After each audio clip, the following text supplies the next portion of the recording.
Salam sehat dan salam semangat buat semua anak didik kami kelas 11.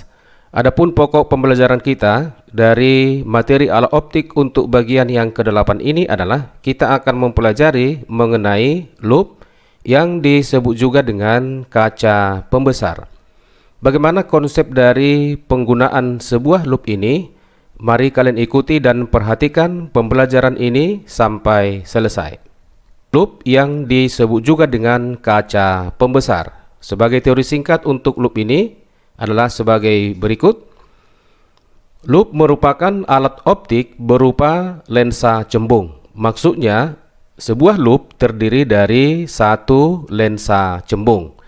Kemudian loop ini digunakan untuk memperbesar benda-benda yang kecil, biasanya tulisan kecil atau komponen-komponen kecil. Selanjutnya adalah perbesaran sudut atau perbesaran angular sebuah loop.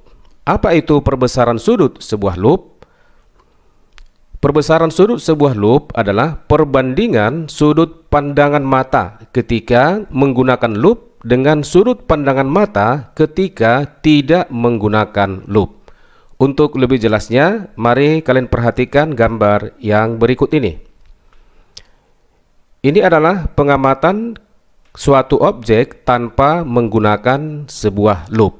Nah, di sini sudut pandangan itu akan bernilai maksimum apabila objek itu ditempatkan sejauh Sn. Apa itu Sn? Sn di sini artinya jarak baca untuk orang yang normal, atau sama juga dengan titik dekat normal atau PP yang nilainya berjarak 25 cm. Nah, selanjutnya kita perhatikan gambar ketika seseorang mengamati objek dengan menggunakan sebuah loop. Gambarnya adalah sebagai berikut. Ketika seseorang menggunakan sebuah loop, maka sudut pandang itu akan lebih besar ketika dibandingkan dengan sudut pandang tanpa menggunakan sebuah loop. Kesimpulannya, jika sudut pandang itu semakin besar, maka bayangan objek yang terlihat itu akan semakin besar. Secara umum, perbesaran sudut atau perbesaran angular sebuah loop itu dirumuskan sebagai berikut ya. Perbesaran M itu adalah perbandingan sudut pandang theta aksen ketika menggunakan sebuah loop dibagi dengan perbandingan sudut pandang ketika tidak menggunakan sebuah loop. Nah, selanjutnya kita akan memperhatikan bagaimana jenis perbesaran sudut sebuah loop. Yang pertama adalah ketika loop digunakan oleh seseorang dengan pengamatan berakomodasi maksimum. Kita ingat kembali istilah berakomodasi ini adalah kemampuan seseorang untuk mencembungkan lensa matanya.